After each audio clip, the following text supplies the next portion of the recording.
बहुत दूर एक जगह एक चक्की वाला अपने 3 बेटों के साथ रहा करता था। वो चक्की वाला गुजर गया। उसने अपने दोनों बड़े बेटों के लिए अपनी चक्की छोड़ रखी थी और अपने सबसे छोटे बेटे के लिए एक पोस्ट रखा था। उसका छोटा बेटा बहुत नाराज था। वो ये बात मानने के लिए तैयार ही नहीं था कि उसके वालिद ने उसके लिए सिर्फ एक बिल्ला छोड़ा था। पर अचानक कुछ ऐसा हुआ जो बहुत अजीब था। उस पुस ने पलटकर जवाब दिया, आप मेरे बारे में गलत सोच रहे हैं। मैं आपके लिए आपकी सोच से भी ज्यादा कीमती हो सकता हूँ। छोटा बेटा बिल्ले को बात करता देखकर बहुत हैरान हो गया। वो घबराते हुए बोला, तुम भूल कैसे सकते हो? अगर आप मुझे एक बोरी, एक हैट और एक जोड़ी बूट ला कर दें तो मैं दिखाऊंगा कि मैं क्या चीज हूँ। उसकी बात सुनकर छोटा बेटा कुछ सोचने लगा कि अगर ये बिल्ला बोल सकता है तो इसे कुछ न कुछ जरूर पता होगा। ठीक है, देखते हैं तुम क्या कर सकते हो। छोटे बेटे ने वो सारी चीजें लाके दी जो उस बिल्ले ने मांगी थी। बिल्ले ने हैट पहनी, बूट्स पहने और शीशे में एक मुस्कान के साथ खुद को देखने लगा। फिर उसने एक गाजर और एक लेट्यूस का गुच्छा अपने बैग में डाला और वहाँ से चल पड़ा। जब जंगल में उसने बोरी खोली और जमीन पर रखी, थोड़ी ही देर बाद एक रैबिट सब्जियों की ताजा खुशबू सूंघकर वहाँ आया।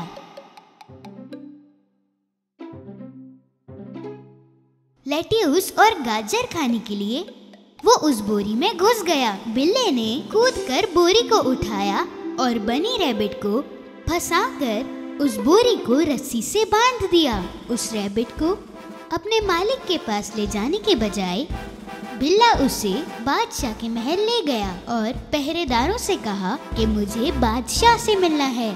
उन पहरेदारों को हैट और बूट पहने बिल्ले को देखकर बहुत हैरानी हुई और वो उसे फौरन बादशाह के पास ले गए।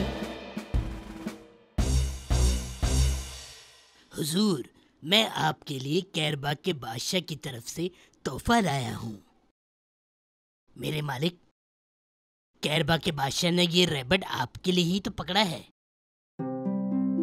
बादशाह बहुत खुश हुआ तोहफे को देखकर। काफी दिनों तक यही सिलसिला चलता रहा। पुस इन बूट्स बादशाह के लिए अलग अलग तरह के जानवर पकड़ के लाता रहा और जल्द ही सारी सल्तनत में ये बात फैल गई कि कैरबा के बादशाह कितने ज्यादा अमीर हैं। जैसे जैसे दिन गुजरते गए, बादशाह की अमीरी बढ़ने लगी और एक दिन उन्होंने बिल्ले से पूछा,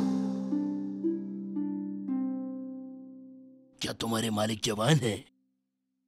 जी हाँ, जवान और खूबसूरत भी हैं।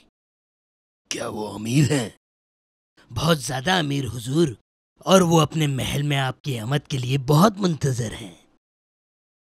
बादशाह और मलका ये सुनकर बहुत खुश हुए कि वो उस खूबसूरत शहजादे को बहुत जल्द मिलने वाले हैं।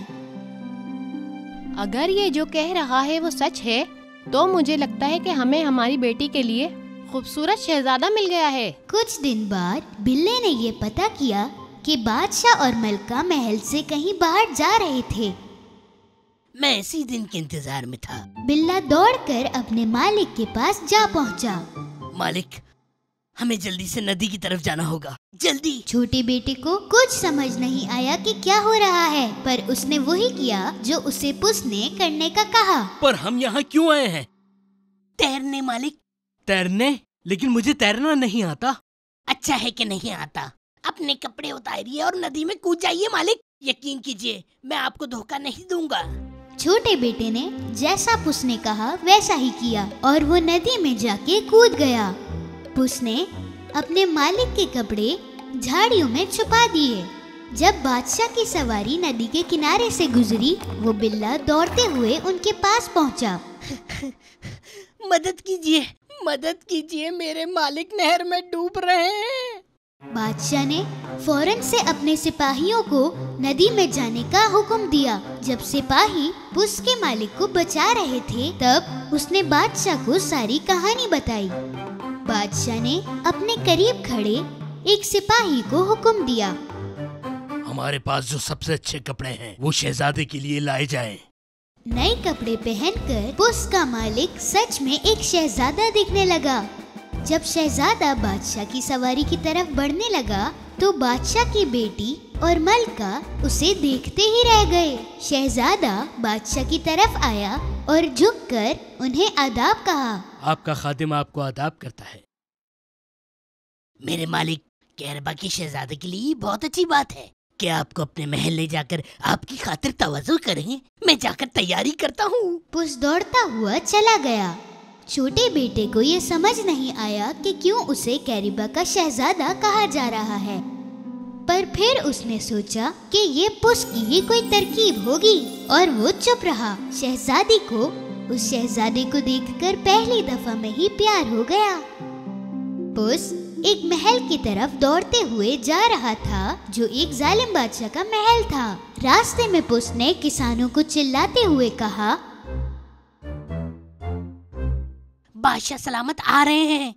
अगर वो आप लोगों से पूछें ये किसकी जमीन है तो आप कहिएगा कि ये कैरबा के शहजादे की जमीन है, नहीं तो वो आपको सजा देंगे। पुस भागते भागते और साथ ही सबको धमका रहा था जो कोई भी उसे रास्ते में दिख रहा था। जब महाराज की सवारी वहाँ से गुजरी, सब लोगों ने डर के वही कहा जो पुस ने उन्हें कहने का कहा था।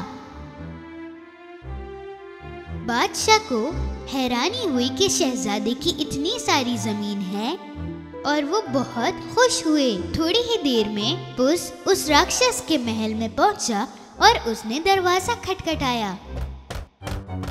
दरवाजा एक बड़ी सी आवाज के साथ खुला। राक्षस ने एक हैट और बूट्स पहने हुए पुस को देखा तो वो हैरान हो गया। जब पुस बात करने लगा तो राक्षस और भी ज्यादा हैरान हो गया। सुबह बखैर मेरे हुजूर। तुम कौन हो और मेरे महल में क्या कर रहे हो? पुस ने अपनी तरकीब को अंजाम देना शुरू किया। मैं आपको समझाता हूँ। मैं शहजादे का खास खादिम हूँ और शहजादे ने मुझे आपके आला जादूगरी के बारे में खूब बताया है। हाँ, ये सच है। क्या आप एक बहुत बड़े शेर में तब्दील हो सकते हैं? जरूर हो सकता हूँ। ये तो मेरे लिए बाएं हाथ का खेल है। उस दरिंदे ने अपने अनोखे जादू का इस्तेमाल करके अपने आप को एक बड़े से शेर में तब्दील कर दिया। ठीक है, इतना काफी है। वो दरिंदा वापस अपनी असली हालत में आ गया। ये तो बड़ा कमाल है, पर मैं शर्त लगाता हूँ कि आप अपने आप को सबसे छोटे जानवर में नहीं ढाल सकते। वो तो नामुमकिन है। नामुमकिन? मैं कोई भी जानवर बन सकता हूँ, समझे? फिर देखते हैं।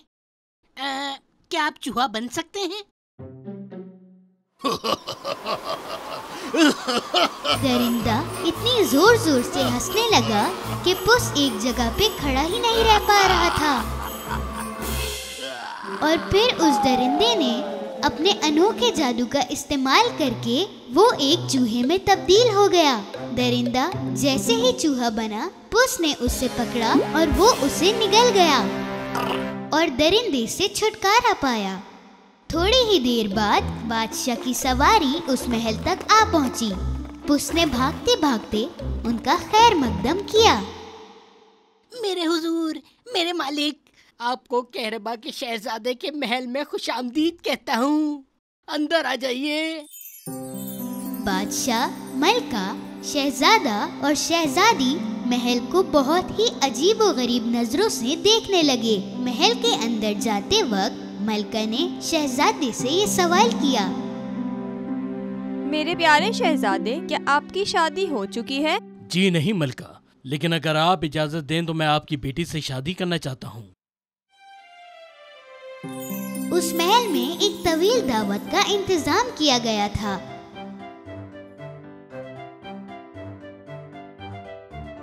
और फिर शहजादे और शहजादी की शादी हुई।